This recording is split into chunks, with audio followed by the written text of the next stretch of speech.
La Trinité inake salama bubumbasi ilumbansuka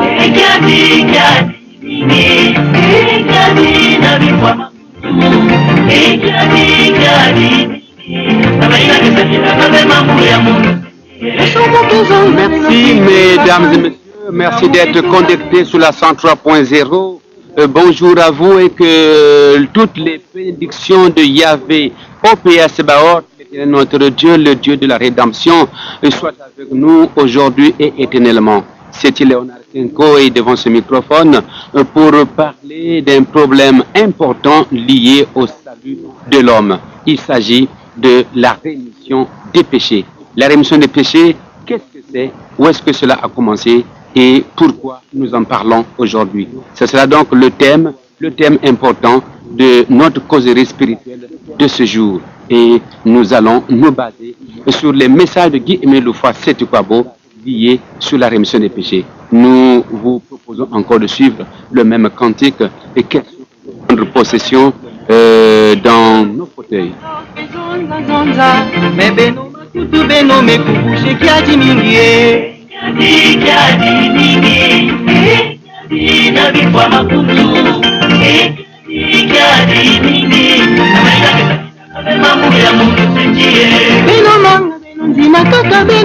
Mais la vie éternelle consiste à croire en celui qui l'a envoyé. Celui qui fait la sourde oreille aux exigences de la loi, sa prière même est une abomination. Celui qui fait la sourde oreille aux exigences de la loi, sa prière même est une abomination, déclarent les Saintes Écritures. Mes frères et sœurs, mes Kalaka, de l'association de Zolo Amouro PH, vous qui avez accepté suivre le Dieu rédempteur, Guy-Émile Loufoua Sétukwabo, soyez bénis aujourd'hui et éternellement par le nom puissant de Guy-Aimé Loufoua Sétukwabo, le Dieu de la rédemption. À vous également qui cherchez le salut de vos âmes et que dans l'ignorance vous ne savez pas comment vous y prendre. À travers cette prédication, nous allons tous découvrir l'homme qui conduit le monde entier au salut éternel. C'est Guy-Émile Loufoua Sétukwabo. Que cette opportunité soit pour vous la bienvenue afin de découvrir et de connaître l'homme par qui le salut est octroyé à l'humanité tout entière. À vous également que toutes les bénédictions et les grâces de notre Dieu très haut vous comblent aujourd'hui et éternellement. Mesdames et messieurs, mes bien-aimés dans le Seigneur, le sujet qui va faire ou qui va être au cœur de notre causerie, de notre prédication, c'est un sujet lié au salut de l'homme. Nous allons parler de la rémission des péchés.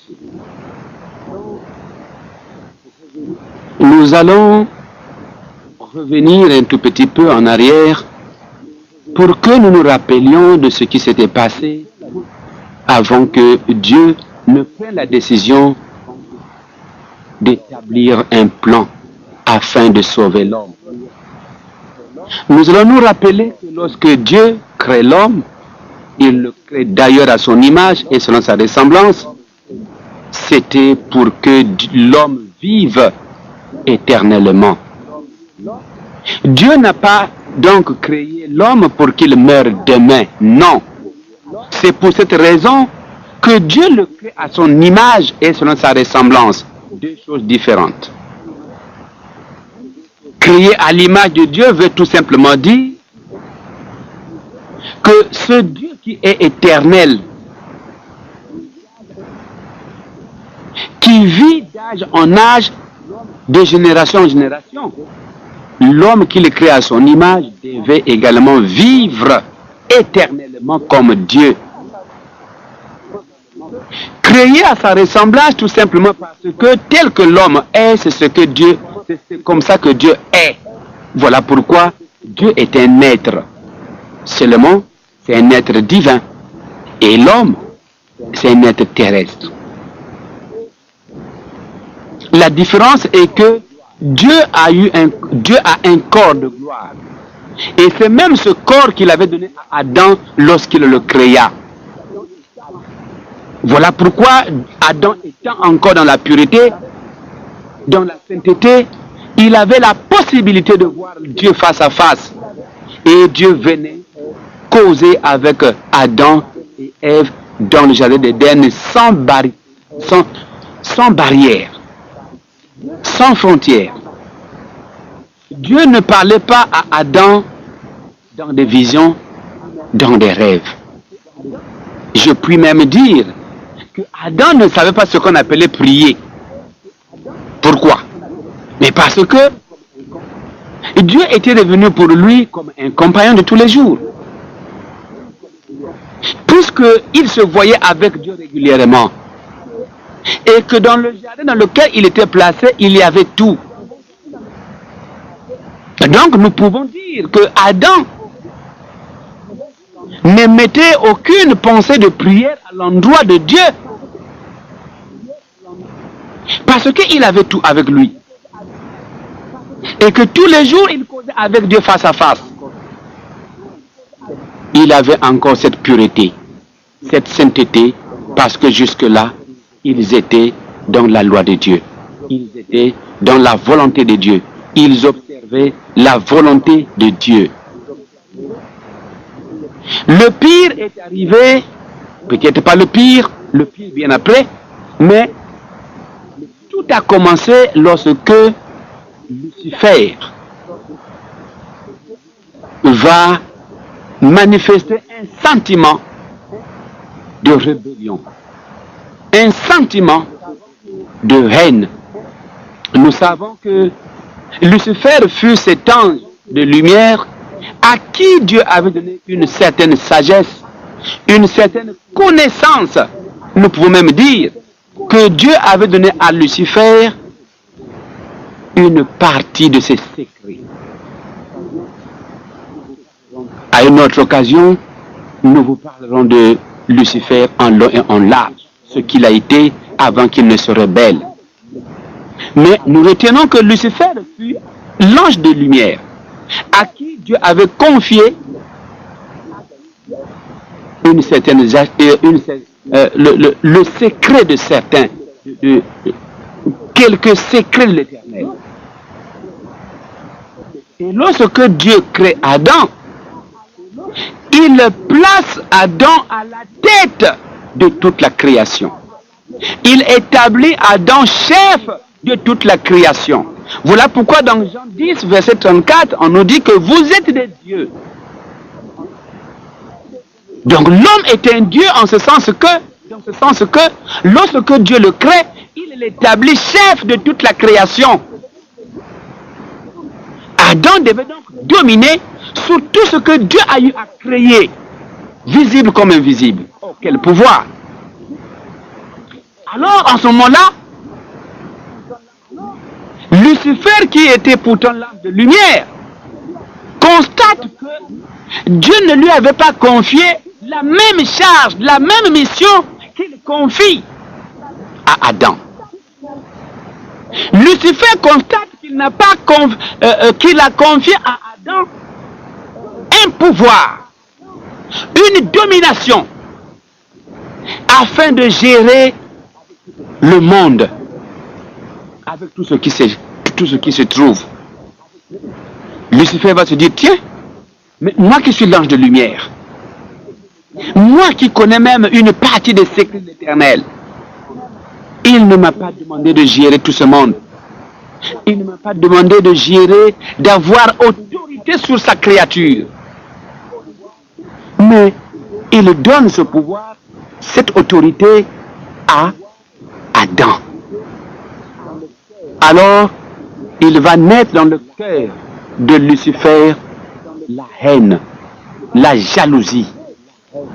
Il va donc jalouser Adam. Et pour manifester cette jalousie, qu'est-ce que Lucifer fait? Il va chercher à se faire l'égal de Dieu. Il va chercher à se rebeller contre Dieu. Il va chercher à s'opposer à Dieu.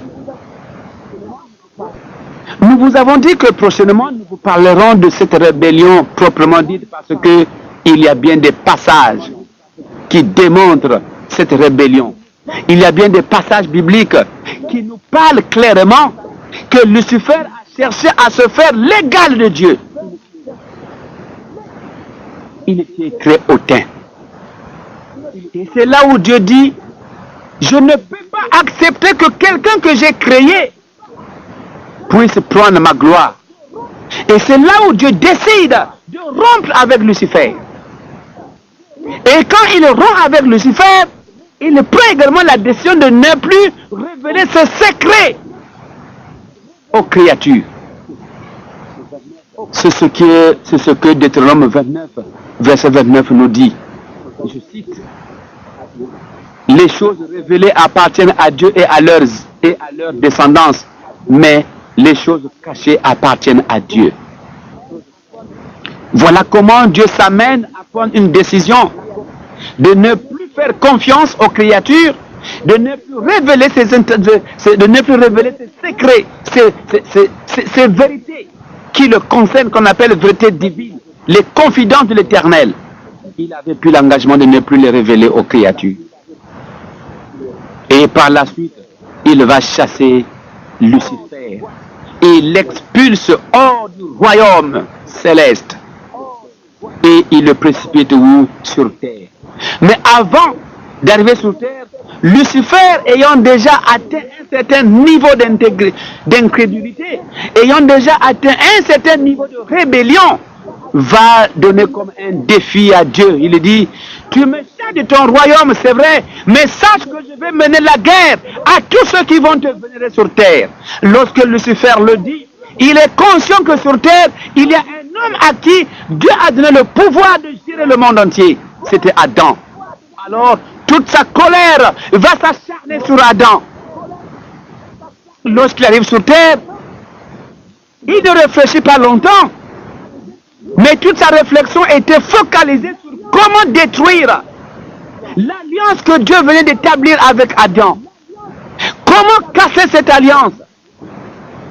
Voilà comment Lucifer va réussir son plan en passant par Ève, qui va être séduite. Et Adam et Ève qui connaissaient la loi, nous allons revenir sur cette loi. Adam et Ève connaissaient la loi de l'Éternel, l'interdiction formelle, qui leur demandait de ne point toucher aux fruits de l'arbre de la connaissance du bien et du mal, sinon ils en mourraient. Adam et Ève connaissaient la loi. Et ils étaient en train d'observer cette loi sans faille. Mais ayant été séduits par Lucifer, qui était comme en train de revendiquer certaines choses, parce que, étant établi ange de lumière, il n'avait pas accepté que Adam soit établi chef de toute la création. Voilà comment il réussit son plan. Et Adam et Ève, qui étaient destinés à vivre éternellement comme le Dieu créateur, vont perdre ce privilège. La conséquence la plus immédiate, Dieu retire la gloire qu'il avait placée dans Adam et Ève, parce qu'ils avaient des corps de gloire avec lesquels ils causaient avec Dieu face à face. Dieu retire donc cette gloire et les corps d'Adam et Ève étaient dépourvus de la gloire de l'Éternel. Premier point. Deuxième point, Dieu expulse Adam et Ève du jardin d'Éden. Ce qui signifie que Adam et Ève devaient être tenus loin de l'Éternel, loin de la face de l'Éternel. C'est-à-dire que la cohabitation d'antan n'allait plus avoir lieu. Dieu ne devait plus venir causer avec Adam parce que devenu impur. Dieu est un Dieu saint, 3 fois saint, déclare les Saintes Écritures. Voilà pourquoi tous ceux qui s'approchent de Dieu doivent remplir une certaine condition de sainteté. Voilà comment Adam et Ève vont perdre ce grand privilège. Et par la suite, nous connaissons la sanction infligée au serpent, la sanction infligée à Ève et la sanction infligée à Adam.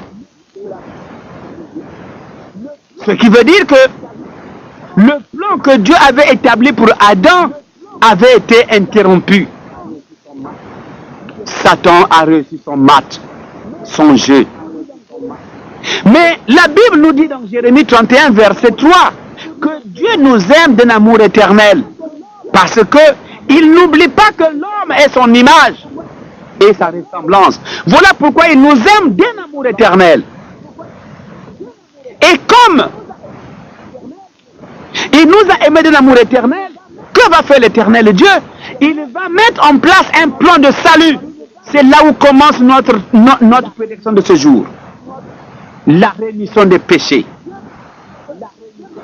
Dieu met en place le plan du salut.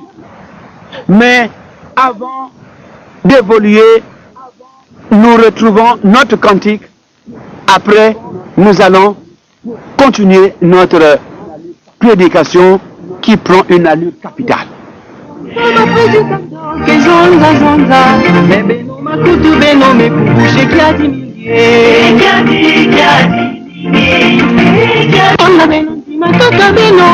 la vie éternelle consiste à croire en celui qui l'a envoyé.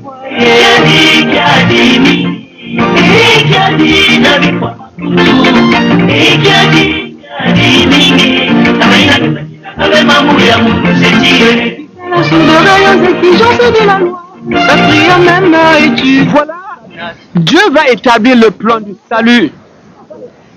L'histoire serait très longue, mais nous allons entrecouper pour prendre les parties essentielles. Ce plan de salut va connaître deux moments importants. Le versement du sang précieux de l'Éternel, Dieu lui-même. Parce que Dieu était finalement irrité par la suite, puisque nous avons dit que l'histoire est longue. La rébellion a eu à continuer parce que Lucifer a continué à faire son travail. Jusqu'au point où Dieu va décider d'anéantir, de détruire le monde entier pour en finir avec les hommes. Il a envoyé les prophètes, les patriarches. Ça n'a pas marché. C'est là où ils ont décidé. La hiérarchie divine a décidé du sort final de l'homme de la terre. C'est là où le Père, le Fils et l'Esprit Saint, dit Émile Loufois Sétoukwabo, vont donc décider de venir tour à tour verser le sang, leur sang précieux. Parce qu'avec le sang des boucs et des taureaux, l'expiation des péchés devenait impossible. Il fallait que Dieu verse son propre sang. C'est là où on parle de l'incarnation de Dieu. Il est venu sous la forme du Fils. L'Éternel Dieu créateur vient dans ce monde et il prend l'appellation de Emmanuel, qui signifie Dieu parmi les hommes. Mais entre-temps, étant sur terre, il s'est fait appeler Fils de Dieu. Pourquoi Fils de Dieu? Parce qu'il voulait nous enseigner l'obéissance que doit avoir un fils à l'égard de son père. Voilà pourquoi Jésus s'est fait appeler Fils de Dieu. Tout simplement parce qu'il voulait nous inculquer la notion de l'obéissance, la notion de la soumission, la notion de la fidélité que nous devons avoir vis-à-vis du Père Céleste. C'est pour cela qu'il déclarait toutes les fois que je ne fais rien de moi-même. Tout ce que je fais vient du Père. C'est pour ça qu'il prend le titre du Fils de Dieu. Et il va verser son sang à Golgotha. Mais avant qu'il ne verse ce sang, parce que c'est pour cette mission qu'il était venu sur terre, avant qu'il ne verse ce sang, Jésus-Christ a eu à déclarer une chose très importante que nous pouvons lire dans Matthieu 26, du verset 28 au verset 29. Dans cette référence que vous lirez bien à tête reposée, Jésus déclare les paroles suivantes. Il dit, cette coupe que je bois, quand il parle de coupe, c'était un symbole. Il voulait parler du sang qu'il devait verser à la Pâque. Donc il dit, cette coupe que je bois aujourd'hui, je ne la boirai plus jamais jusqu'à ce que j'en boive de nouveau dans le royaume de mon Père. Donc cette déclaration se dégage de grandes vérités. La première est que Jésus-Christ devait verser le sang pour racheter le monde de ses péchés. La deuxième vérité est que le sang qu'il verse n'allait pas suffire. Il y aurait un deuxième sang qui allait être versé, mais dans le royaume du Père. Voilà cette vérité. Alors, Jésus-Christ va donc verser son sang, ce sang précieux, comme nous le déclarent les Saintes Écritures. C'est un sang précieux parce que c'est un sang d'un agneau sans tache ni défaut. Jésus-Christ est l'agneau sans tache ni défaut. Et Jean-Baptiste nous l'a dit. Voici l'agneau de Dieu qui enlève les péchés, qui ôte les péchés du monde. C'est lui que vous devez suivre. Alors Jésus-Christ a versé ce sang. Ce sang qui a effacé les péchés des hommes. Là-dedans, il est donné une précision capitale que l'homme ne doit pas ignorer. Dans Hébreux 9, verset 15, il est écrit que le sang que Jésus-Christ a eu à verser sur la croix à Golgotha a effacé tous les péchés commis sous la première alliance. Toutes les transgressions que les hommes avaient commises sous la première alliance, c'est-à-dire depuis la création du monde jusqu'au moment où Jésus-Christ verse son sang. Ce sang-là avait effacé les péchés commis depuis que les hommes ont existé, l'étape d'Adam et Ève, jusqu'à ce que Jésus-Christ est crucifié et qu'il verse son sang. Voilà la limite. Et c'est pour ça que Dieu avait prévu dans son plan de salut un deuxième versement du sang qui allait effacer les péchés allant de la crucifixion de Jésus-Christ jusqu'à nos jours. Voilà ce que nous pouvons comprendre de Matthieu 26, de 28 à 29. Cette coupe que je verse, cette coupe que je bois, je ne la boirai plus jusqu'à ce que j'en boive de nouveau, mais dans le royaume de mon Père. C'est ce qui est arrivé. Jésus-Christ a versé le sang de la nouvelle alliance. Et les péchés des hommes ont été effacés. Mais, il y a un mais. Tous les péchés que les hommes avaient commis, avant que Jésus-Christ verse le sang, ces péchés-là ont été effacés par le sang de Jésus. Mais il y a eu un péché qui n'avait pas été effacé. C'est le péché qu'avaient commis Adam et Ève dans le jardin d'Éden. Nous allons en parler vers la fin. Nous allons comprendre pourquoi ce péché n'avait pas été effacé. Car c'est ça l'objet du message que Guy-Émile Fouasset-Kwabo adresse à l'humanité à l'occasion de la fête de la rémission des péchés. Et donc, nous retenons que tous les péchés commis par les hommes ont été effacés par le sang de Jésus-Christ. Sauf le péché commis par Adam et Ève. Jésus-Christ finit cette étape, finit sa mission. Il dit dans Hébreu 10, ô Père, maintenant que j'ai accompli ma mission, rends-moi la gloire que j'avais auprès de toi avant que le monde ne soit. Plutôt, il le dit dans Jean 17, verset 5. C'est dans Jean 17, verset 5 que Christ déclare cette parole. Rends-moi la gloire que j'avais auprès de toi avant que le monde ne soit créé. C'est parce que il venait d'accomplir sa mission.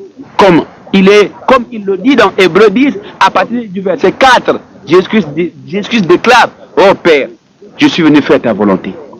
Et cette volonté, il l'a accomplie. C'était verser son sang sur la croix. Mais avant qu'il ne reparte au ciel, puisqu'il était établi qu'un deuxième sang soit versé, mais par qui devait-il être versé ce sang? Jésus-Christ n'est pas reparti au ciel sans dire mot. C'est là où ils s'empressent à dire dans Jean 16, verset 7, qu'il est avantagé pour vous. Il dit bien, il est avantagé pour vous les hommes de la terre que je m'en aille maintenant là. Parce que quand je serai allé, celui qui doit vous aider viendra vous aider. L'esprit de vérité, l'esprit de consolation, l'esprit consolateur, l'esprit saint. Et c'est toujours dans le livre de Jean 14, de 15 à 17, où il dit, je ne vous laisse pas orphelin, je vais vous envoyer quelqu'un d'autre qui est comme moi. Je vais vous envoyer un autre consolateur. Il parle bien d'un autre consolateur parce que lui-même, il a rempli la fonction ou la mission du consolateur pour avoir versé le sang, et c'est ce sang qui a effacé les péchés des hommes du monde entier. Sinon, on était voué à la perdition. Nous serions détruits si Jésus n'a pas versé ce sang. Donc c'est un sang consolateur. Mais puisqu'il y avait un autre sang qui devait être versé selon Matthieu 26 au verset 29, voilà pourquoi Jésus-Christ parle de l'envoi ou de la venue d'un autre consolateur qui devait avoir la même mission de verser son sang pour le rachat des hommes. Cette fois-ci, les péchés commis au sortir de la crucifixion de Jésus-Christ jusqu'à nos jours, c'est le sang du consolateur, du nouveau consolateur, annoncé par Jésus-Christ dans Jean 16, de 10 à 15. Et Guy-Émile Loufoy-Sirkobo arrive, il se révèle être ce consolateur annoncé par Jésus. Le 5 octobre 2005, Jésus-Christ, plutôt Guy-Émile Loufoy-Sirkobo, de toute son autorité, a pris la parole et dit,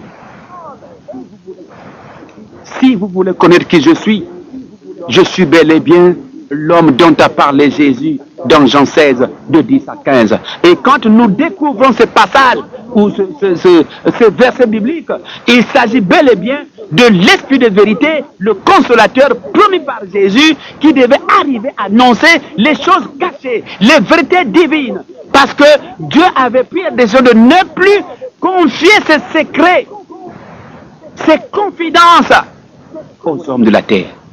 Voilà pourquoi Jésus-Christ a commencé à les révéler, et la passe a été donnée à Guy-Émile Loufoy-Sirkobo parce que les trois sont un, le Père, Fils et Saint-Esprit. Pour nous permettre de souffler, nous vous proposons de suivre encore le même cantique. Celui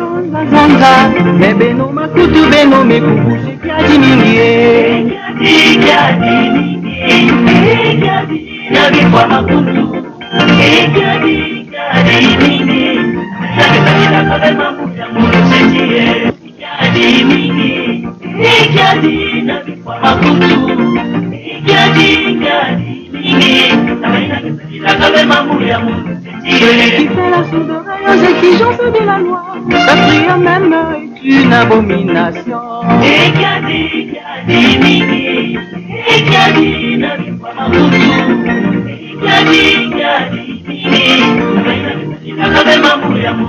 Yaimuke silencieux, Nzambe Ningana, Benosala Keba, la sève a déjà coulé.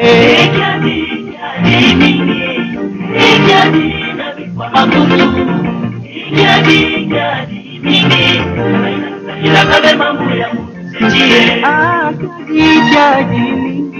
kilumukere soko mutu keso sabuso.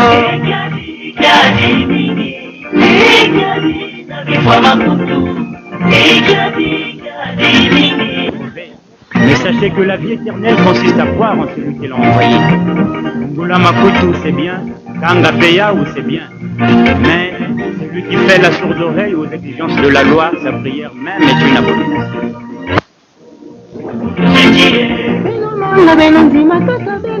Mais la vie éternelle consiste à croire en celui qui l'a envoyé.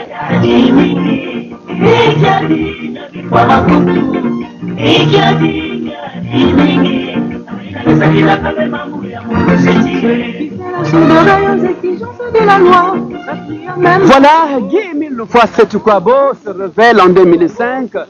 C'est lui l'esprit de vérité, l'esprit consolateur que Christ avait promis. Et entre autres missions, il devait verser le sang, son sang précieux, pour que le rachat de l'homme soit total. Ce n'est pas dit de moi, mais nous vous invitons. Et entre autres missions, il devait verser le sang, son sang précieux, pour que le rachat de l'homme soit total. Ce n'est pas dit de moi, mais nous vous invitons à découvrir les propos de Guy-Émile Loufoua-Setukwabo. Propos qu'il prononça le 5 février 2002 au sortir de cet attentat dont il fut victime, au cours duquel il versa justement ce sang libérateur. On va lire un extrait de ses propos. Nous lisons. Évidemment, depuis des années, ils ont toujours cherché à me tuer. Et ce jour-là, j'étais là. Je les attendais à l'heure indiquée.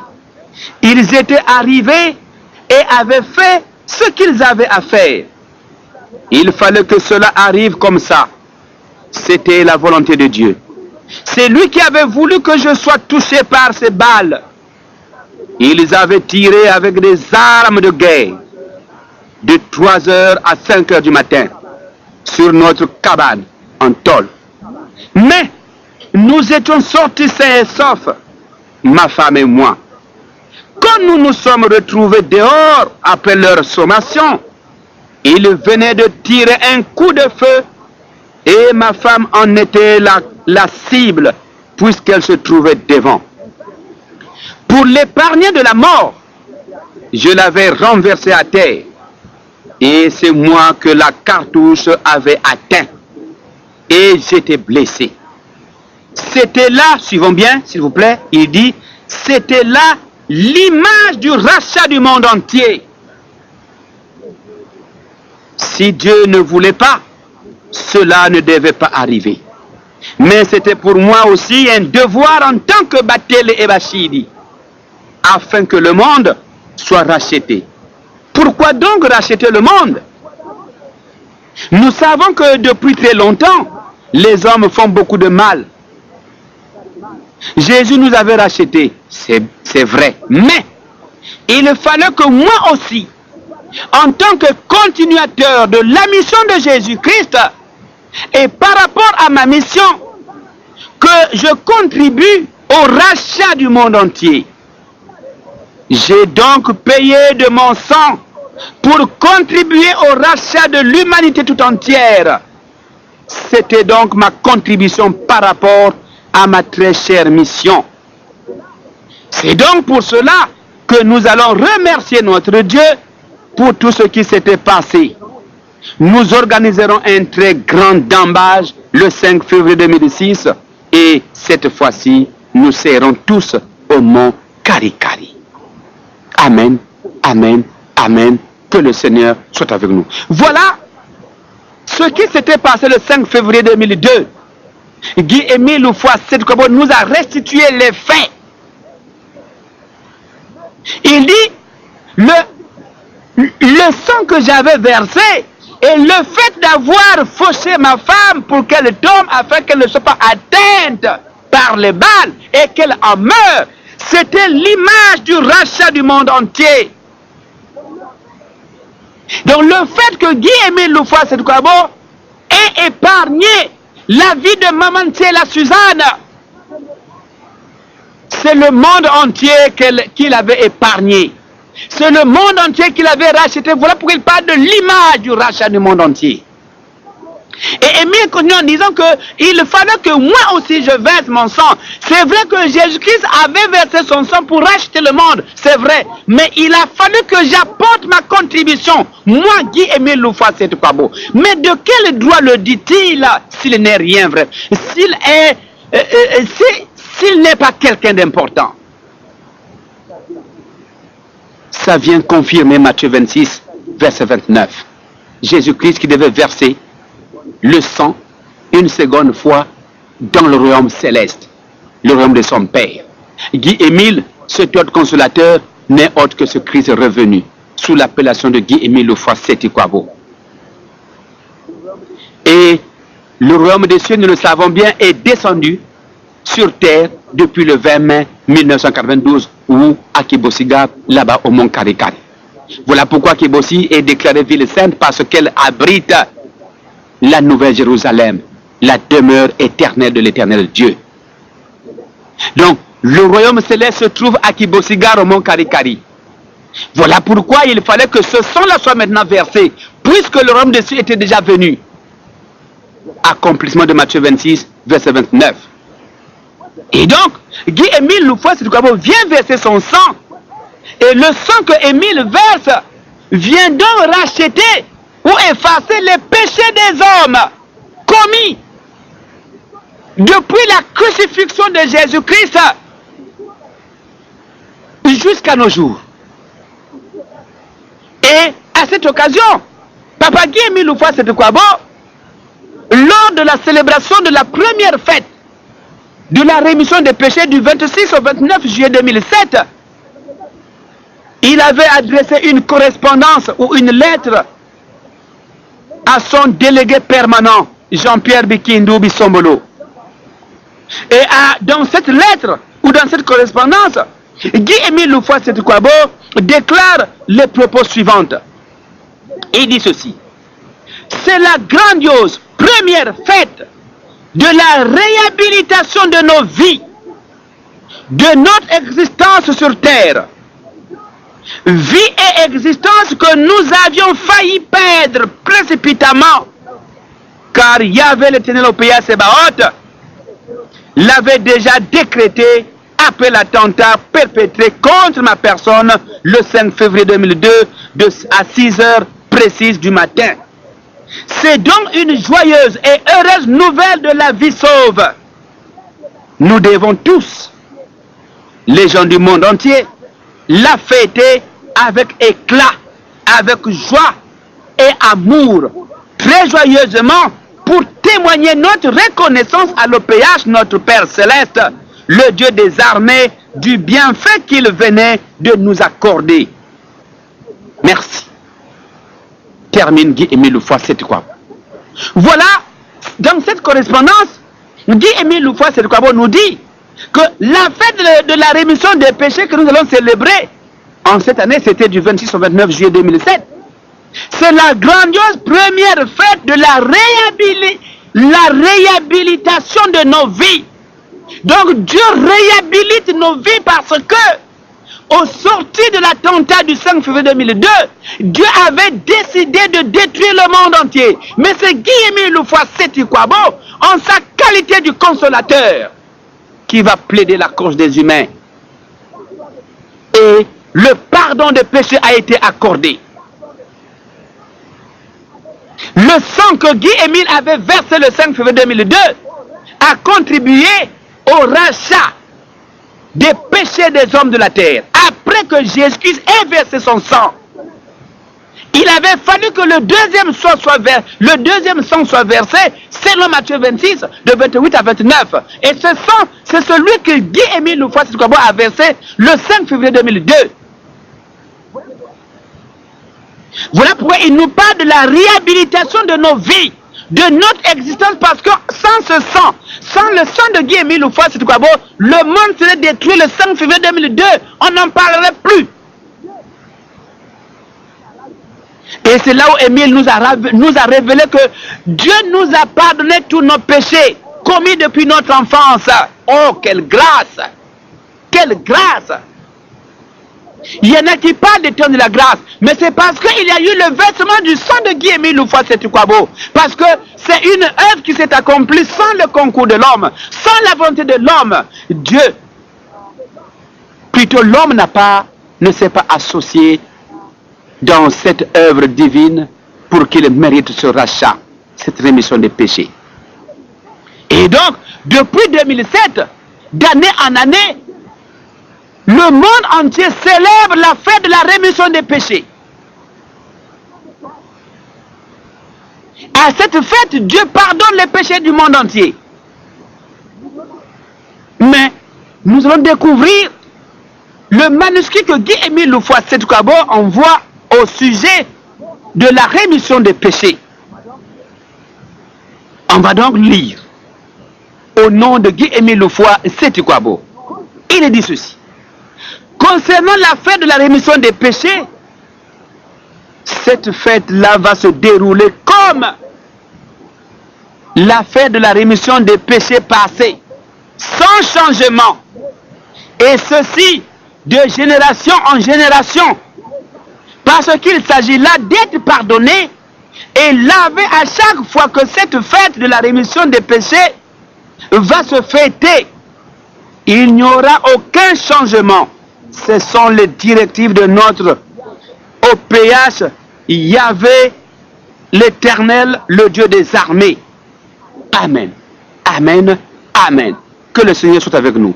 Voilà, dans ce manuscrit, Guy-Émile Houphouët-Sétoukouabo nous dit que concernant la fête de la rémission des péchés que nous allons célébrer, elle va être célébrée comme la première fête a été célébrée en 2007, sans changement. C'est-à-dire, le même programme que nous avions exécuté en 2007 va être exécuté et ça sera comme ça chaque année sans changement. Comment ça s'est passé en 2007? Nous avons deux grands-mamans. La première nuit, la nuit du jeudi au vendredi, est consacrée au regret de nos péchés. Chacun dans sa position de convenance, dans un coin quelque part là-bas à Kibossi, en Tanzanoa, il va se mettre à regretter ses péchés qu'il a commis depuis son enfance, toute la nuit, du jeudi au vendredi, dans la position de convenance, c'est-à-dire, tu peux être assis, debout, à genoux, tout dépend de toi. Mais toute la nuit, tu dois te mettre à regretter les péchés que tu as eu à commettre depuis ta naissance jusqu'à ce jour. Premier point. Deuxième point, dans la nuit du vendredi au samedi, de 21h30 jusqu'à 5h30, là c'est une obligation à tous les êtres humains présents à cette manifestation de se mettre à genoux de 21h30 jusqu'à 5h30. On sera à genoux pour suivre la lecture des passages bibliques qui sont envoyés à cette occasion.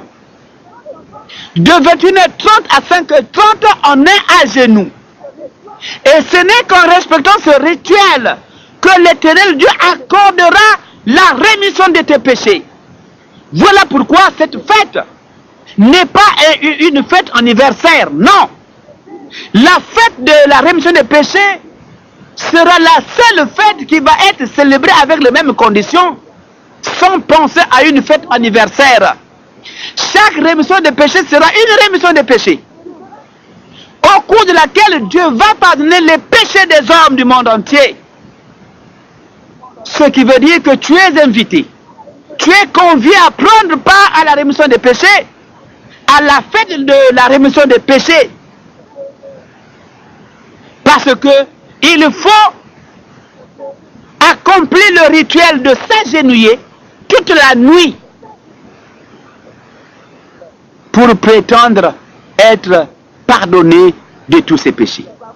Et Papa Guy-Émile Houphouët-Sétoukouabo ajoute les détails suivants. Et il dit, à chaque rémission de péché, Dieu va vous pardonner vos péchés. Parce qu'il veut que les hommes aient accès dans son royaume, dans la sainteté. Parce qu'aucun impur ne peut entrer dans le royaume céleste. Ésaïe 35, verset 8, qui nous parle du boulevard du royaume céleste, dit qu'aucun impur ne peut passer par ce boulevard pour arriver au sommet du royaume céleste. Ce qui veut dire que pour entrer dans le royaume céleste, nous devons remplir une certaine condition de sainteté. C'est pour ça que la fête de la rémission des péchés doit être célébrée chaque année. Et à chaque célébration, Dieu va pardonner les péchés du monde entier. Mais il dit ceci. Les péchés que Dieu va pardonner, ce sont des péchés commis involontairement. Ce qui arrive accidentellement, ce sont ces péchés que Dieu va pardonner. Mais les péchés commis volontairement ne seront jamais pardonnés. Plutôt, ils seront écrits dans le grand livre que nous lisons dans Apocalypse 20 à partir du verset 11. Dit Guy Émile Loufois, c'était quoi beau? Tous les péchés que nous commettons volontairement seront lus, plutôt seront écrits dans le grand livre. Et ce grand livre sera lu au grand jour du Seigneur. C'est là où nous revenons sur le péché d'Adam et Ève. Guy Émile Loufois, c'est quoi pour dire ceci. Si le sang versé par Jésus n'a pas effacé le péché commis par Adam et Ève dans le jardin d'Éden, c'est parce que Adam et Ève avaient commis ce péché volontairement. Ils connaissaient la loi, ils connaissaient l'interdiction formelle. Mais trompés par Lucifer, par Satan, ils avaient désobéi. Or, en commettant ce péché, ils commettaient là un péché volontaire. Parce qu'ils savaient que ça c'est interdit, Dieu nous a interdit. Alors aujourd'hui, si vous commettez des péchés volontaires, si nous nous mettons à commettre des péchés volontaires, bien qu'il y ait la rémission des péchés, ces péchés seront écrits dans le grand livre. Et lorsque tu vas aller t'agenouiller à la rémission des péchés, Dieu va se mettre à t'observer tout le reste de ta vie.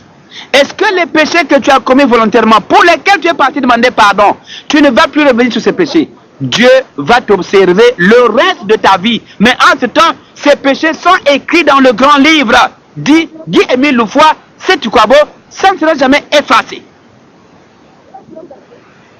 Nous allons encore souffler un tout petit peu avant de poursuivre et à coup sûr de terminer sur ce thème.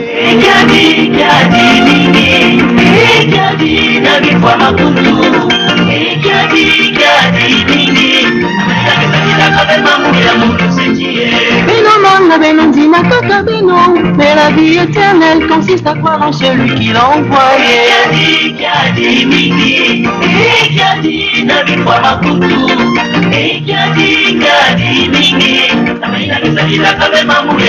Celui qui fait la sourde oreille aux exigences de la loi, sa prière même est une abomination. Voilà, celui qui fait la sourde oreille à l'exigence de la loi, sa prière est une abomination. Cela veut dire quoi? Que lorsque nous commettons volontairement les péchés, ces péchés, Dieu ne les pardonne pas, mais plutôt il les écrit dans le grand livre qui sera ouvert au grand jour du Seigneur pour le jugement de toutes les nations. Qu'est-ce qu'on appelle un péché volontaire? On va prendre quelques exemples pour illustrer. Tu sais que commettre un avortement, c'est interdit. Dieu interdit l'avortement, mais toi tu le commets. Tu avortes. C'est un péché volontaire. Tu sais que aller avec la femme de l'autre, c'est commettre l'adultère. Tu sais que cela est interdit, mais toi tu le fais. C'est un péché volontaire. Tu sais que tu ne peux pas ensorceler quelqu'un. Tu ne peux pas faire des pratiques magiques. Tu le sais parce que Dieu te l'a interdit. Mais toi tu t'entêtes, tu le fais. C'est un péché volontaire. Tu sais que insulter c'est mauvais. C'est un péché. Mais tu tu insultes ton prochain, tu calomnies ton prochain. Ce sont des péchés que nous commettons volontairement. Ces péchés, Dieu ne les pardonne pas, mais il les écrit dans le livre de vie. Dans le grand livre, déclare Guy-Émile Loufoy-Setukwabo. Et au grand jour du Seigneur, c'est ce livre qui sera lu devant tout le monde. Et pour corroborer au propos de Guy-Émile Loufoy-Setukwabo sur ces péchés commis volontairement qui ne sont pas pardonnés, nous allons lire dans Hébreux 10, de 26 à 27. Dans Hébreux 10, de 26 à 27, Dieu nous dit ceci. Car si nous péchons délibérément, après avoir reçu la pleine connaissance de la vérité, il ne reste plus pour les péchés aucun sacrifice, mais seulement une attente terrible du jugement et l'ardeur d'un feu qui doit dévorer les rebelles. Amen. Amen. Amen. Que le Seigneur soit avec nous. Voilà ce que dit l'Écriture. Voilà ce que nous déclare Dieu dans Hébreux 10, de 26 à 27. Dieu dit, si après avoir connu la vérité, après avoir reçu la connaissance de la vérité, ce que tu sais que ça c'est interdit par Dieu, si tu le commets, il n'y a plus de sacrifice pour effacer ces péchés. Ikélevé. Parce que tu as péché délibérément. Tu as fait exprès de commettre ce péché alors que tu savais que cela est interdit. Il n'y a plus de sacrifice pour les péchés en ce moment-là. Et il ne te reste qu'à subir la sentence éternelle, être enchaîné. Donc, le Hébreux 10, de 26 à 27, viennent corroborer ce que Émile vient de nous dire. Que les péchés que nous commettons volontairement ne seront pas pardonnés à la rémission des péchés. Tu vas y participer, c'est bien. Tu vas demander pardon, mais ces péchés seront écrits dans le grand livre que nous retrouvons dans Apocalypse 20, à partir du verset 11. Et entre-temps, Dieu va t'observer le reste de ta vie. Est-ce que tu vas revenir sur ces fautes? Mesdames et messieurs, nous allons, pour conclure, nous allons lire dans Romains, le livre de Romains, chapitre 6, au verset 22. Mais avant de découvrir cette vérité, cette écriture, nous écoutons encore le même cantique.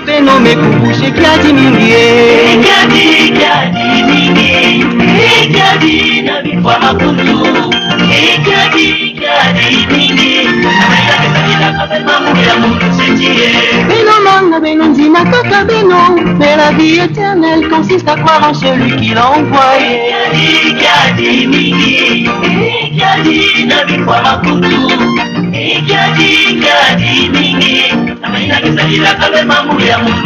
Celui qui fait la sourde oreille aux exigences de la loi, sa prière même est une abomination.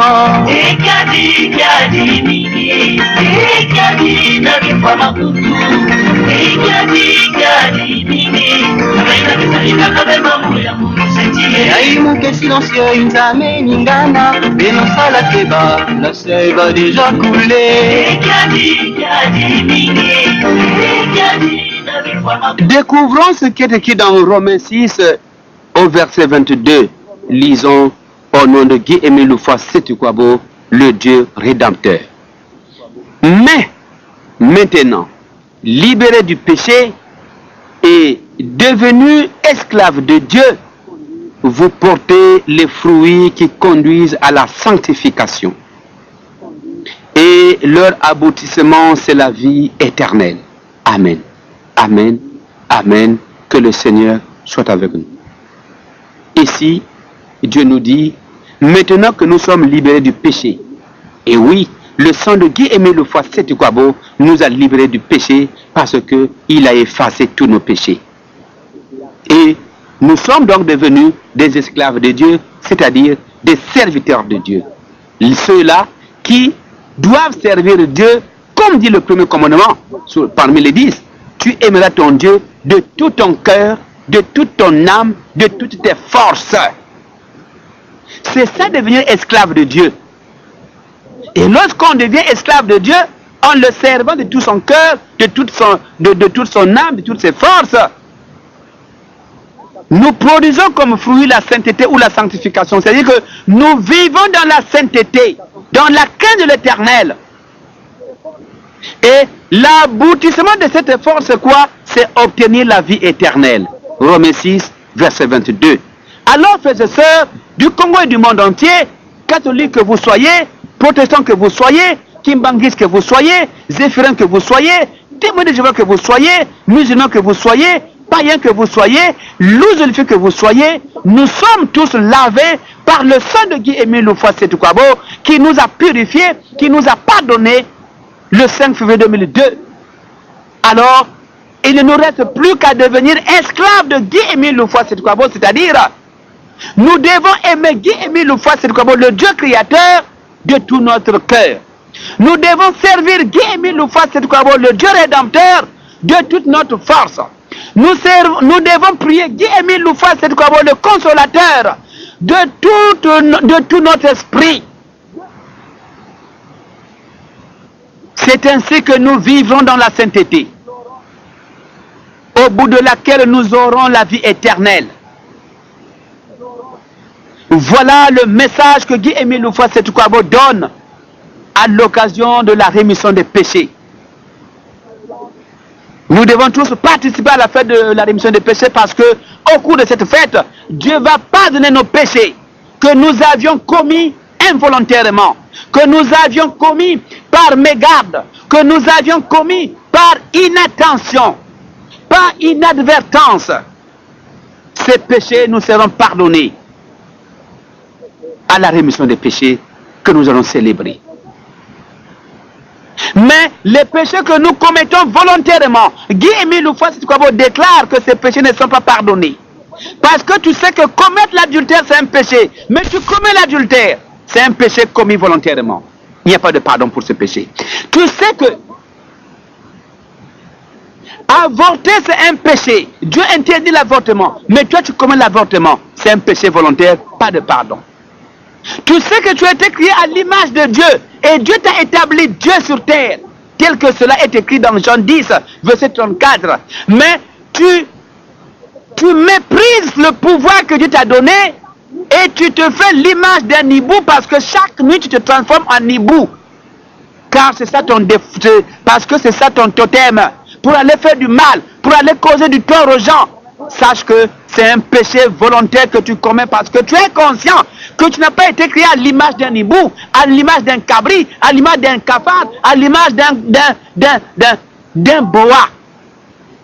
Mais comme tu as ce totem, pour faire du mal aux hommes, quand tu le fais, tu commets là un péché volontaire. Ce péché est écrit dans le grand livre. Et cela ne sera pas effacé. Maintenant que quand tu vas participer à la rémission des péchés, tu vas regretter tes péchés la première nuit, la nuit du jeudi au vendredi. Dieu va t'écouter. Et la seconde nuit, de 21h30 à 5h30, tu restes à genoux, là-bas au Mont Karikari. Et Dieu t'assiste. Mais en ce temps, les péchés commis volontairement restent écrits dans le grand livre. Et Dieu va t'observer pour regarder ta conduite, ta nouvelle conduite. Comment tu vas te comporter par la suite au sortir de la fête de la rémission des péchés? Voilà le message du salut qu'annonce Guy-Émile Loufoua-Setukwabo pour le bien de l'humanité tout entière. Guy-Émile Loufoua-Setukwabo a versé son sang comme contribution au sang qu'avait versé Jésus. Le sang que Jésus avait versé avait effacé les péchés des hommes commis depuis Adam et Ève jusqu'à ce que Jésus verse son sang. Hébreux 9, verset 15 nous le dit. Mais sauf que le péché d'Adam et Ève n'avait pas été effacé. Voilà pourquoi ce péché est resté jusqu'à aujourd'hui. L'homme mange à la sueur de son front, la femme accouche dans les douleurs et le serpent rampe sur son ventre. Ce péché n'avait pas été effacé par le sang de Jésus-Christ parce que c'est un péché commis volontairement. Voilà pourquoi commettre volontairement un péché, c'est grave. Dieu n'efface pas ce péché à l'image du péché d'Adam et Ève. alors tu dois te faire violence. Prends un engagement de te repentir définitivement, parce que les péchés commis volontairement ne sont jamais effacés. Nous avons l'exemple du péché d'Adam et Ève. Voilà, frères et sœurs, ce qu'on avait à se dire. Je crois que nous nous sommes compris et que le message de Guy-Émile Houphouët-Boigny est passé, et nous terminons par le même cantique. Nous vous retrouverons très prochainement. Mais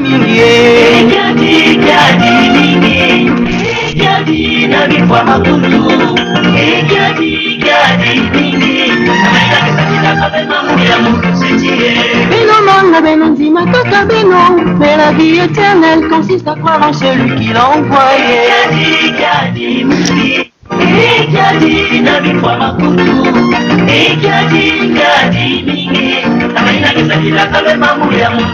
Celui qui fait la sourde oreille aux exigences de la loi, sa prière même est une abomination.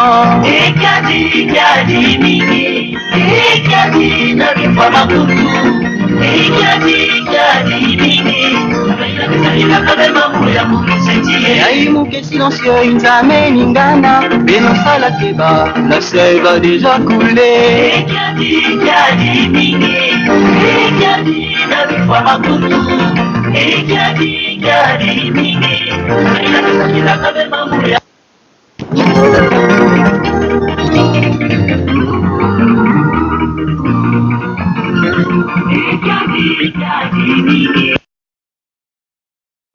Émile vient de nous dire que les péchés que nous commettons volontairement ne seront pas pardonnés à la rémission des péchés. Tu vas y participer, c'est bien, tu vas demander pardon, mais ces péchés seront écrits dans le grand livre que nous retrouvons dans Apocalypse 20, à partir du verset 11. Et entre-temps, Dieu va t'observer le reste de ta vie. Est-ce que tu vas revenir sur ces fautes?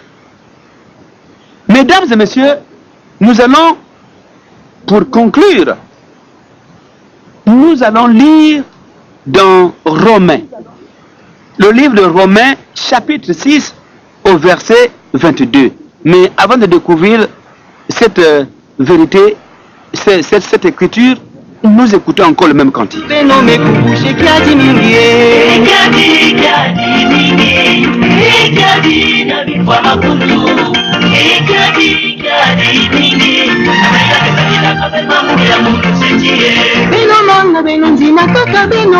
la vie éternelle consiste à croire en celui qui l'a envoyé.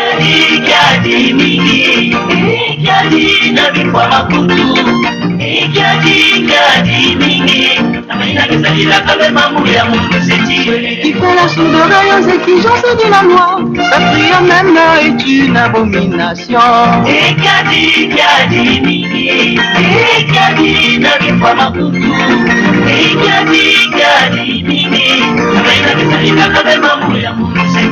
Aimuke silencieux inzame ningana, benosala keba, la sève a déjà coulé.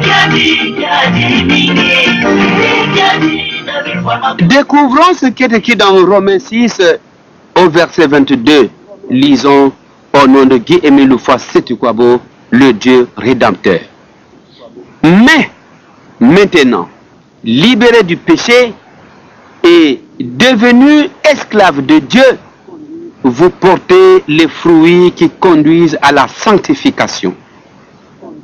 Et leur aboutissement, c'est la vie éternelle. Amen. Amen. Amen. Que le Seigneur soit avec nous. Ici, Dieu nous dit, maintenant que nous sommes libérés du péché, et oui, le sang de Guy-Émile Houphouët-Boigny nous a libérés du péché parce qu'il a effacé tous nos péchés. Et nous sommes donc devenus des esclaves de Dieu, c'est-à-dire des serviteurs de Dieu. Ceux-là qui doivent servir Dieu, comme dit le premier commandement parmi les 10. Tu aimeras ton Dieu de tout ton cœur, de toute ton âme, de toutes tes forces. C'est ça devenir esclave de Dieu. Et lorsqu'on devient esclave de Dieu, 3h à 5h du matin, sur notre cabane, en tôle. Mais, nous étions sortis sains et saufs, ma femme et moi. Comme Quand nous nous sommes retrouvés dehors après leur sommation, ils venaient de tirer un coup de feu et ma femme en était la cible puisqu'elle se trouvait devant. Pour l'épargner de la mort, je l'avais renversée à terre et c'est moi que la cartouche avait atteint et j'étais blessé. C'était là, suivons bien s'il vous plaît, il dit, c'était là l'image du rachat du monde entier. Si Dieu ne voulait pas, cela ne devait pas arriver. Mais c'était pour moi aussi un devoir en tant que Bathel et Bachidi, afin que le monde soit racheté. Pourquoi donc racheter le monde? Nous savons que depuis très longtemps, les hommes font beaucoup de mal. Jésus nous avait rachetés, c'est vrai. Mais il fallait que moi aussi, en tant que continuateur de la mission de Jésus-Christ, et par rapport à ma mission, que je contribue au rachat du monde entier. J'ai donc payé de mon sang pour contribuer au rachat de l'humanité tout entière. C'était donc ma contribution par rapport à ma très chère mission. C'est donc pour cela que nous allons remercier notre Dieu pour tout ce qui s'était passé. Nous organiserons un très grand dambage le 5 février 2006 et cette fois-ci, nous serons tous au mont Karikari. Amen, amen, amen. Que le Seigneur soit avec nous. Voilà ce qui s'était passé le 5 février 2002. Guy-Émile Houphouët-Sédhiou nous a restitué les faits. Il dit, le sang que j'avais versé et le fait d'avoir fauché ma femme pour qu'elle tombe afin qu'elle ne soit pas atteinte par les balles et qu'elle en meure, c'était l'image du rachat du monde entier. Donc le fait que Guy-Émile Houphouët-Sédhiou ait épargné la vie de Maman Thiela Suzanne, c'est le monde entier qu'il avait épargné. C'est le monde entier qu'il avait racheté. Voilà pourquoi il parle de l'image du rachat du monde entier. Et Émile continue en disant qu'il fallait que moi aussi je verse mon sang. C'est vrai que Jésus-Christ avait versé son sang pour racheter le monde. C'est vrai. Mais il a fallu que j'apporte ma contribution. Moi, Guy, ma femme et moi. Quand nous nous sommes retrouvés dehors après leur sommation, ils venaient de tirer un coup de feu et ma femme en était la cible puisqu'elle se trouvait devant. Pour l'épargner de la mort, je l'avais renversée à terre et c'est moi que la cartouche avait atteint et j'étais blessé. C'était là, suivons bien s'il vous plaît, il dit, c'était là l'image du rachat du monde entier. Si Dieu ne voulait pas, cela ne devait pas arriver. Mais c'était pour moi aussi un devoir en tant que Bathel et Bachidi, afin que le monde soit racheté. Pourquoi donc racheter le monde? Nous savons que depuis très longtemps, les hommes font beaucoup de mal. Jésus nous avait rachetés, c'est vrai. Mais il fallait que moi aussi, en tant que continuateur de la mission de Jésus-Christ, et par rapport à ma mission, que je contribue au rachat du monde entier. J'ai donc payé de mon sang pour contribuer au rachat de l'humanité tout entière. C'était donc ma contribution par rapport à ma très chère mission. C'est donc pour cela que nous allons remercier notre Dieu pour tout ce qui s'était passé. Nous organiserons un très grand dambage le 5 février 2006 et cette fois-ci, nous serons tous au mont Karikari. Amen, amen, amen. Que le Seigneur soit avec nous. Voilà ce qui s'était passé le 5 février 2002. Guy-Émile Houphouët-Sédhiou nous a restitué les faits.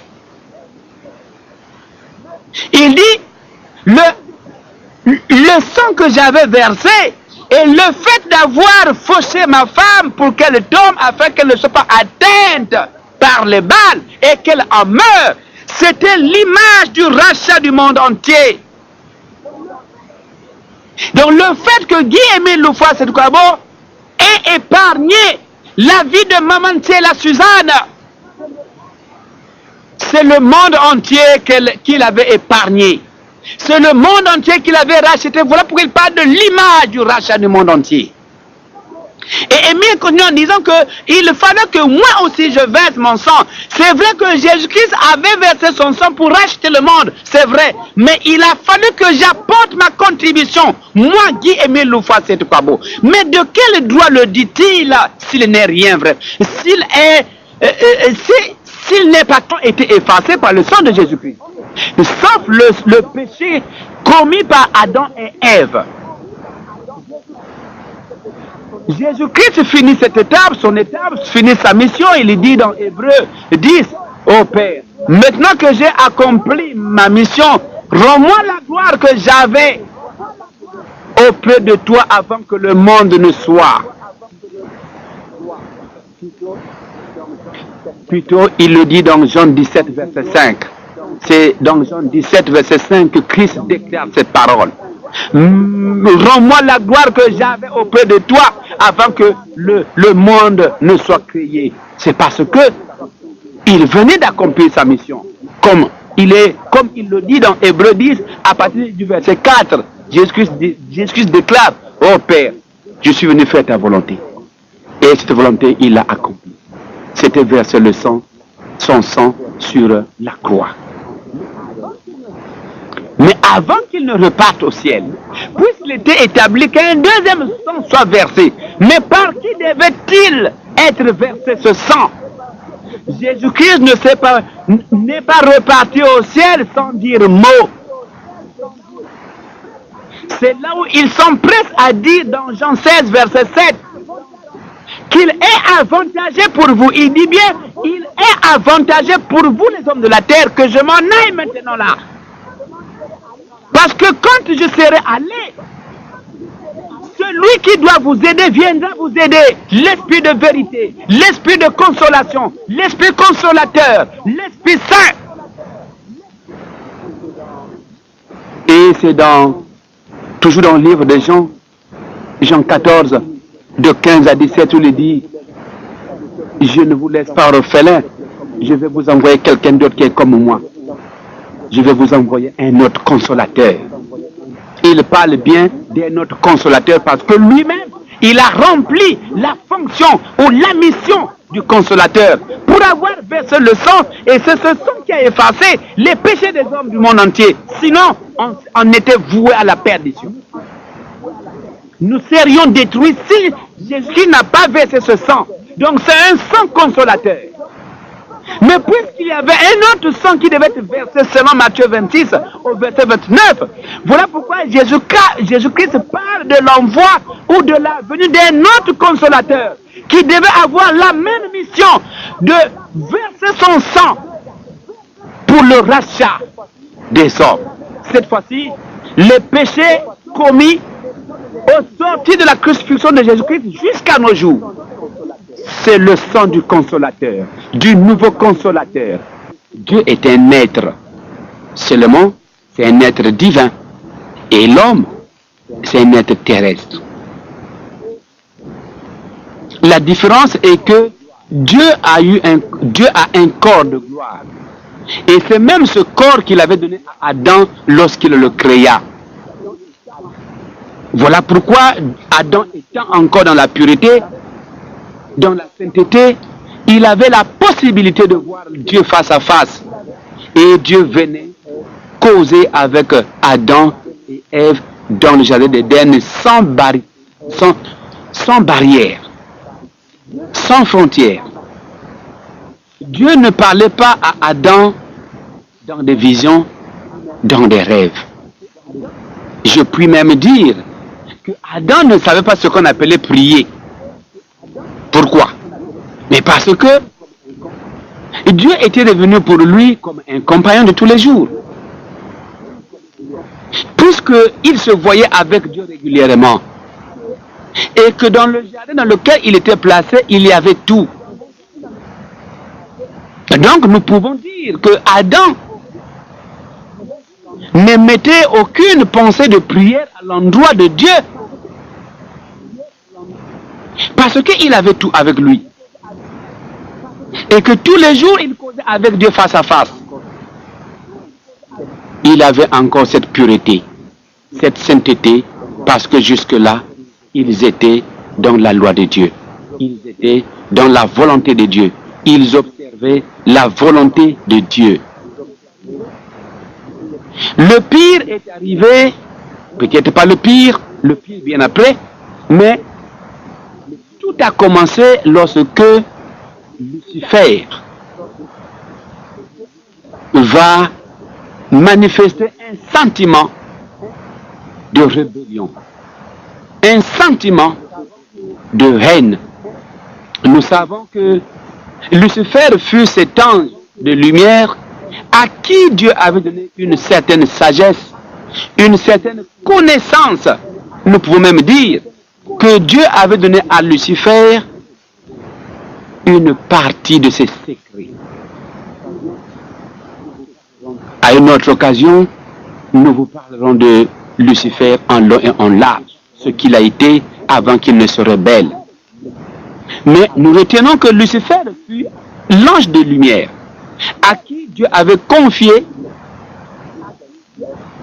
une certaine, le secret de certains, quelques secrets de l'Éternel. Et lorsque Dieu place Adam à la tête de toute la création, il établit Adam chef de toute la création. Voilà pourquoi dans Jean 10, verset 34, on nous dit que vous êtes des dieux. Donc l'homme est un dieu en ce sens que lorsque Dieu le crée, il l'établit chef de toute la création. Adam devait donc dominer sur tout ce que Dieu a eu à créer, visible comme invisible. Oh, quel pouvoir! Alors, en ce moment-là, Lucifer, qui était pourtant l'ange de lumière, constate que Dieu ne lui avait pas confié la même charge, la même mission qu'il confie à Adam.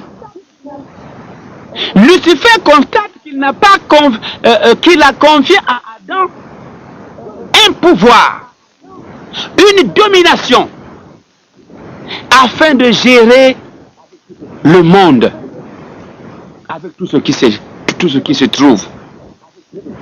Lucifer va se dire, tiens, mais moi qui suis l'ange de lumière, moi qui connais même une partie des secrets de l'Éternel, il ne m'a pas demandé de gérer tout ce monde. Il ne m'a pas demandé de gérer, d'avoir autorité sur sa créature. Mais il donne ce pouvoir, cette autorité à Adam. Alors, il va naître dans le cœur de Lucifer la haine, la jalousie.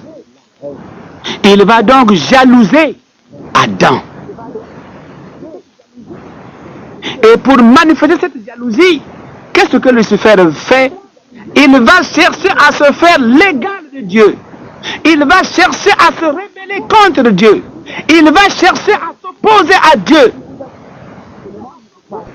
Nous vous avons dit que prochainement, nous vous parlerons de cette rébellion proprement dite, parce que il y a bien des passages qui démontrent cette rébellion. Il y a bien des passages bibliques qui nous parlent clairement que Lucifer a cherché à se faire l'égal de Dieu. Il était très hautain. Et c'est là où Dieu dit, je ne peux pas accepter que quelqu'un que j'ai créé puisse prendre ma gloire. Et c'est là où Dieu décide de rompre avec Lucifer. Et quand il rompt avec Lucifer, il prend également la décision de ne plus révéler ses secrets aux créatures. C'est ce que Deutéronome 29, verset 29 nous dit. Je cite l'Écriture. Voilà pourquoi tous ceux qui s'approchent de Dieu doivent remplir une certaine condition de sainteté. Voilà comment Adam et Ève vont perdre ce grand privilège. Et par la suite, nous connaissons la sanction infligée au serpent, la sanction infligée à Ève et la sanction infligée à Adam. Ce qui veut dire que le plan que Dieu avait établi pour Adam avait été interrompu. Satan a réussi son match, son jeu. Mais la Bible nous dit dans Jérémie 31, verset 3, que Dieu nous aime d'un amour éternel. Parce que il n'oublie pas que l'homme est son image et sa ressemblance. Voilà pourquoi il nous aime d'un amour éternel. Et comme il nous a aimés d'un amour éternel, que va faire l'éternel Dieu? Il va mettre en place un plan de salut. C'est là où commence notre prédiction de ce jour. La rémission des péchés. Dieu met en place le plan du salut. Mais avant d'évoluer, nous retrouvons notre cantique. Après, nous allons continuer notre prédication qui prend une allure capitale. Mais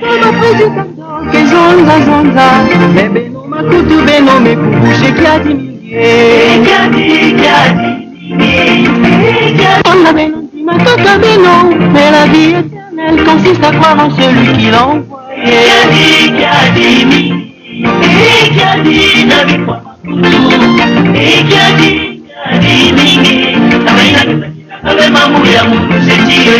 La sourde oreille aux exigences de la loi, sa prière même est tu. Voilà, Dieu va établir le plan du salut.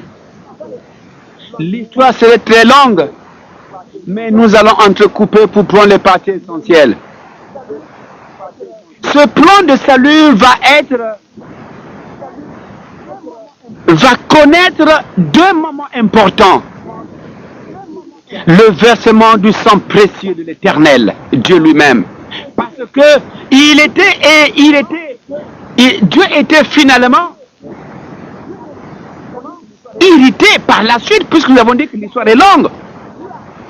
La rébellion a eu à continuer parce que Lucifer a continué à faire son travail. Jusqu'au point où Dieu va décider d'anéantir, de détruire le monde entier pour en finir avec les hommes. Et les corps d'Adam et Ève étaient dépourvus de la gloire de l'Éternel. Premier point. Deuxième point, Dieu expulse Adam et Ève du jardin d'Éden. Ce qui signifie que Adam et Ève devaient être tenus loin de l'Éternel, loin de la face de l'Éternel. C'est-à-dire que la cohabitation d'antan n'allait plus avoir lieu. Dieu ne devait plus venir causer avec Adam parce que devenu impur. Dieu est un Dieu saint, 3 fois saint, déclare les saintes Écritures. Voilà pourquoi tous ceux qui s'approchent de Dieu doivent remplir une certaine condition de sainteté. Voilà comment Adam et Ève vont perdre ce grand privilège. Et par la suite, nous connaissons la sanction infligée au serpent, la sanction infligée à Ève et la sanction infligée à Adam. Ce qui veut dire que le plan que Dieu avait établi pour Adam avait été interrompu. Satan a réussi son match, son jeu. Mais la Bible nous dit dans Jérémie 31, verset 3, que Dieu nous aime d'un amour éternel. Parce que il n'oublie pas que l'homme est son image et sa ressemblance. Voilà pourquoi il nous aime d'un amour éternel. Et comme il nous a aimés d'un amour éternel, que va faire l'éternel Dieu? Il va mettre en place un plan de salut. C'est là où commence notre prédiction de ce jour. La rémission des péchés. Dieu met en place le plan du salut. Mais avant d'évoluer, nous retrouvons notre cantique. Après, nous allons continuer notre prédication qui prend une allure capitale. Mais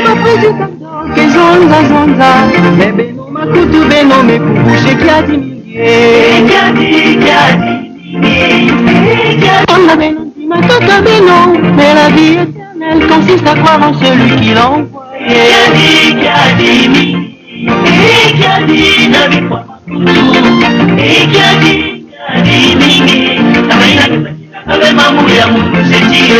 La sourde oreille aux exigences de la loi, sa prière même est une. Voilà, Dieu va établir le plan du salut.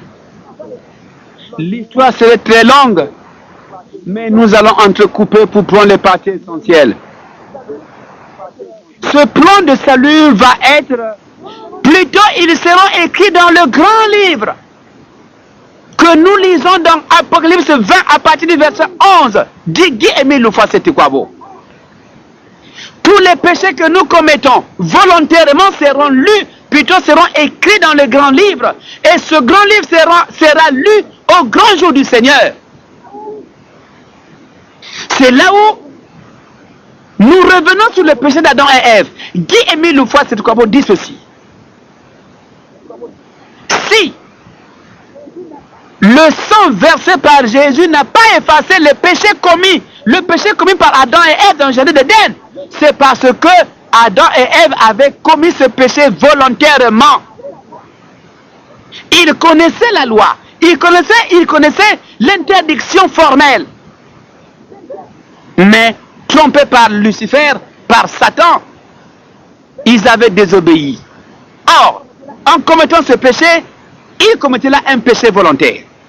Parce qu'ils savaient que ça c'est interdit, Dieu nous interdit. Alors aujourd'hui, si vous commettez des péchés volontaires, si nous nous mettons à commettre des péchés volontaires, bien qu'il y ait la rémission des péchés, ces péchés seront écrits dans le grand livre. Et lorsque tu vas aller t'agenouiller à la rémission des péchés, Dieu va se mettre à t'observer tout le reste de ta vie. Est-ce que les péchés que tu as commis volontairement, pour lesquels tu es parti demander pardon, tu ne vas plus revenir sur ces péchés? Dieu va t'observer le reste de ta vie. Mais en ce temps, ces péchés sont écrits dans le grand livre. Dit Guy Émile Loufoy, c'est quoi beau, ça ne sera jamais effacé. Nous allons encore souffler un tout petit peu avant de poursuivre et à coup sûr de terminer sur ce thème.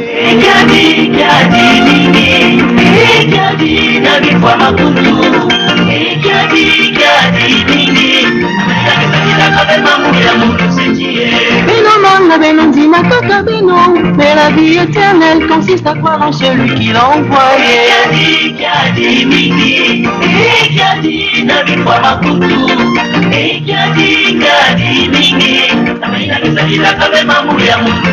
Qui fait la sourde oreille aux exigences de la loi, sa prière même est une abomination. Voilà, celui qui fait la sourde oreille à l'exigence de la loi, sa prière est une abomination. Cela veut dire quoi? Que lorsque nous commettons volontairement les péchés, ces péchés, Dieu ne les pardonne pas, mais plutôt il les écrit dans le grand livre qui sera ouvert au grand jour du Seigneur pour le jugement de toutes les nations. Qu'est-ce qu'on appelle un péché volontaire? Pour l'épargner de la mort, je l'avais renversé à terre et c'est moi que la cartouche avait atteint et j'étais blessé. C'était là, suivons bien s'il vous plaît, il dit, c'était là l'image du rachat du monde entier. Si Dieu ne voulait pas, cela ne devait pas arriver. Mais c'était pour moi aussi un devoir en tant que Batel et Bachidi, afin que le monde soit racheté. Pourquoi donc racheter le monde? Nous savons que depuis très longtemps, les hommes font beaucoup de mal. Jésus nous avait rachetés, c'est vrai. Mais il fallait que moi aussi, en tant que continuateur de la mission de Jésus-Christ, et par rapport à ma mission, que je contribue au rachat du monde entier. J'ai donc payé de mon sang pour contribuer au rachat de l'humanité tout entière. C'était donc ma contribution par rapport à ma très chère mission. C'est donc pour cela que nous allons remercier notre Dieu pour tout ce qui s'était passé. Nous organiserons un très grand dambage le 5 février 2006 et cette fois-ci, nous serons tous au mont Karikari. Amen, amen, amen. Que le Seigneur soit avec nous. Voilà ce qui s'était passé le 5 février 2002. Guy-Émile Loufoua-Sédou-Kabo nous a restitué les faits. Il dit, le sang que j'avais versé et le fait d'avoir fauché ma femme pour qu'elle tombe afin qu'elle ne soit pas atteinte par les balles et qu'elle en meure, c'était l'image du rachat du monde entier. Donc le fait que Guy-Émile Loufoua-Sédou-Kabo ait épargné la vie de Maman Thiela Suzanne, c'est le monde entier qu'il avait épargné. C'est le monde entier qu'il avait racheté. Voilà pourquoi il parle de l'image du rachat du monde entier.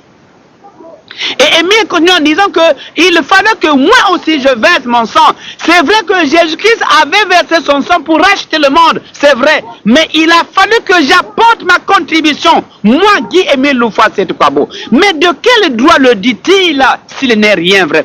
S'il n'est pas quelqu'un d'important? Ça vient confirmer Matthieu 26, verset 29. Jésus-Christ qui devait verser le sang une seconde fois dans le royaume céleste, le royaume de son Père.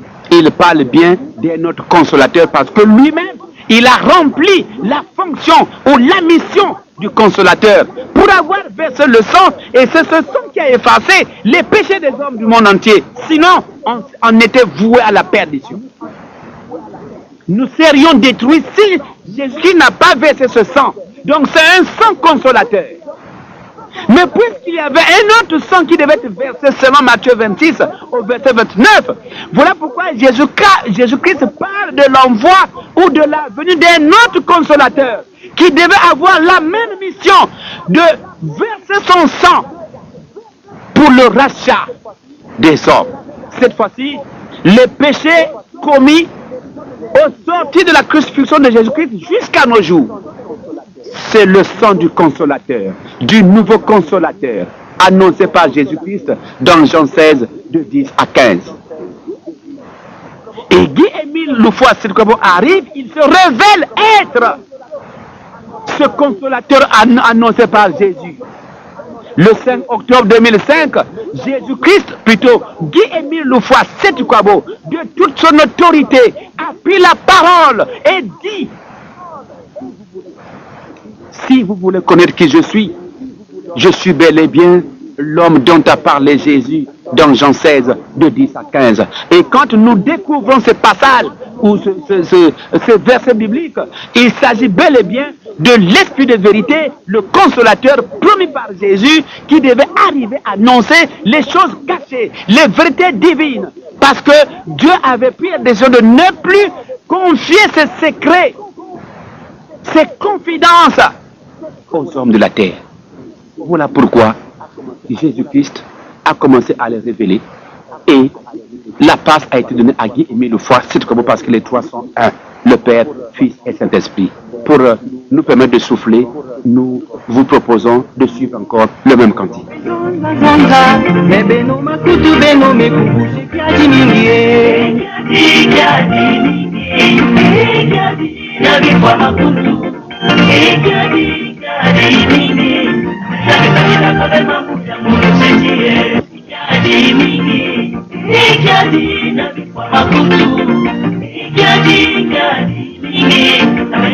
la sourde oreille aux exigences de la loi, sa prière même est une abomination.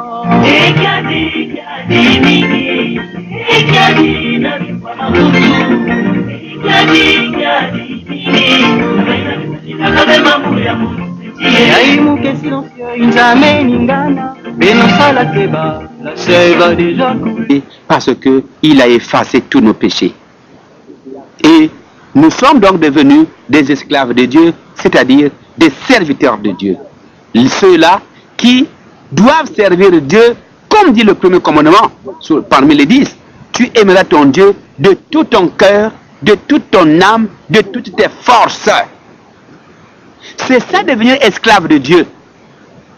Et lorsqu'on devient esclave de Dieu, en le servant de tout son cœur, de toute son âme, de toutes ses forces,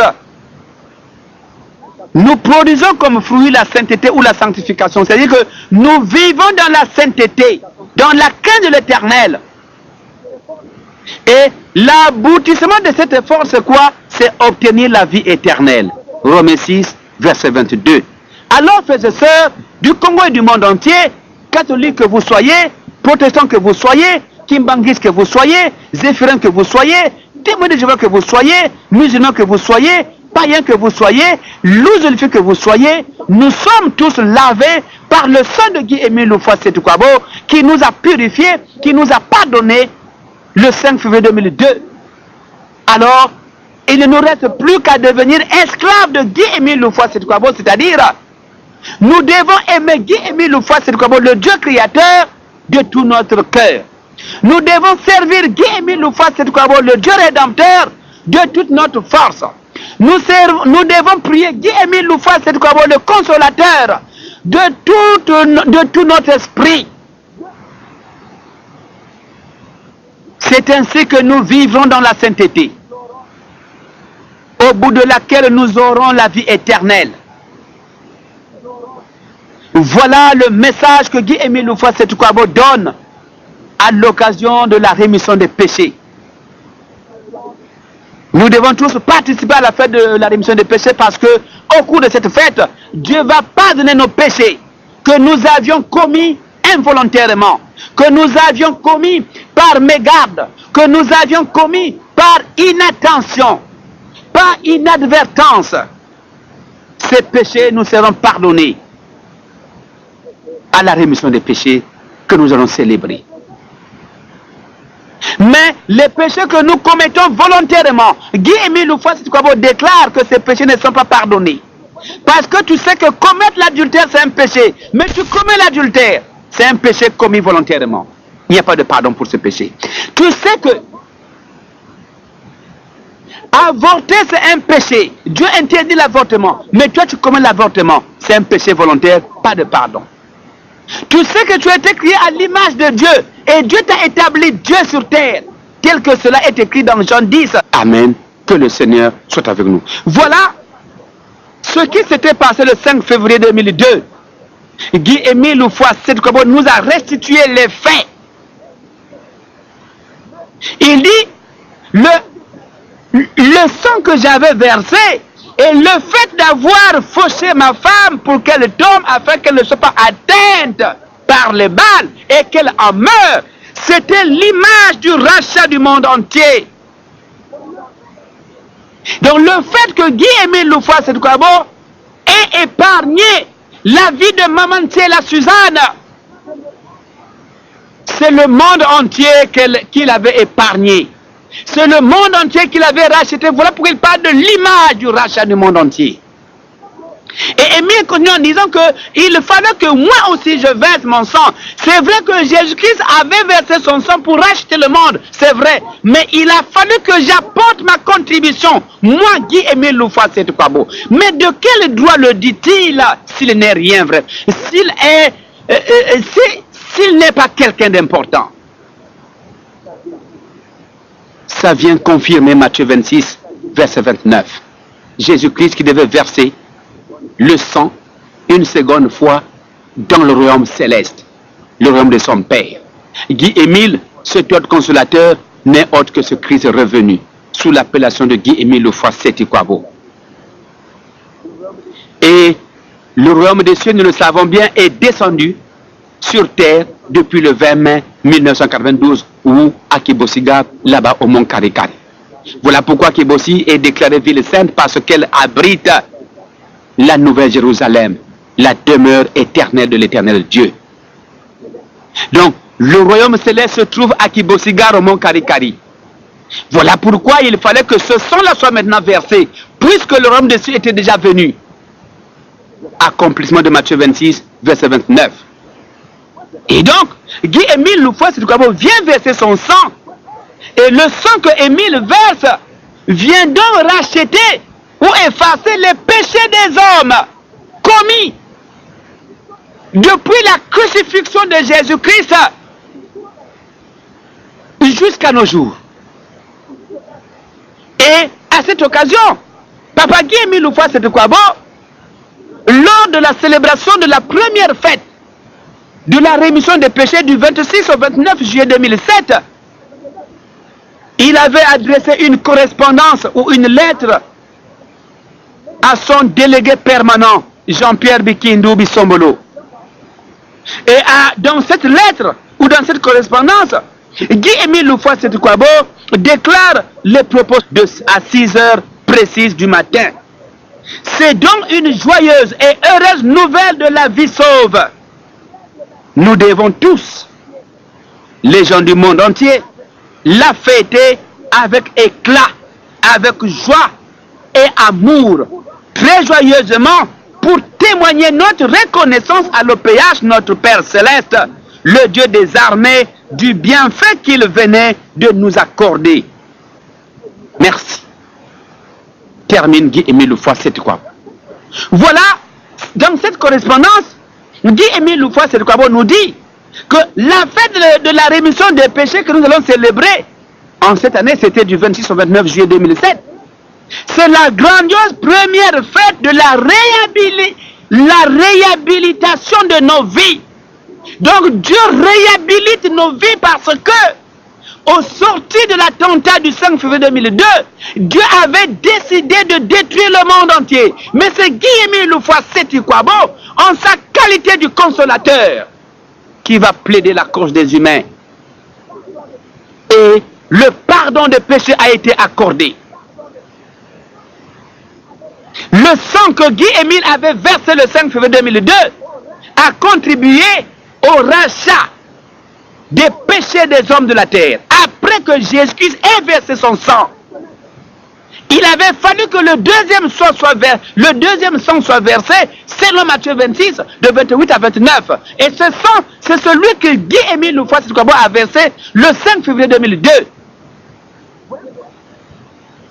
Voilà pourquoi il nous parle de la réhabilitation de nos vies, de notre existence, parce que sans ce sang, sans le sang de Guy-Émile Loufoy-Sédoukwabo, le monde serait détruit le 5 février 2002. On n'en parlerait plus. Et c'est là où Émile nous a révélé que Dieu nous a pardonné tous nos péchés commis depuis notre enfance. Oh, quelle grâce! Quelle grâce! Il y en a qui parlent des temps de la grâce, mais c'est parce qu'il y a eu le versement du sang de Guy-Émile Loufoy-Sédoukwabo. Parce que c'est une œuvre qui s'est accomplie sans le concours de l'homme, sans la volonté de l'homme. Dieu, plutôt l'homme ne s'est pas associé dans cette œuvre divine pour qu'il mérite ce rachat, cette rémission des péchés. Et donc, depuis 2007, d'année en année, le monde entier célèbre la fête de la rémission des péchés. À cette fête, Dieu pardonne les péchés du monde entier. Mais nous allons découvrir le manuscrit que Guy-Émile Loufoy-Sédoukwabo envoie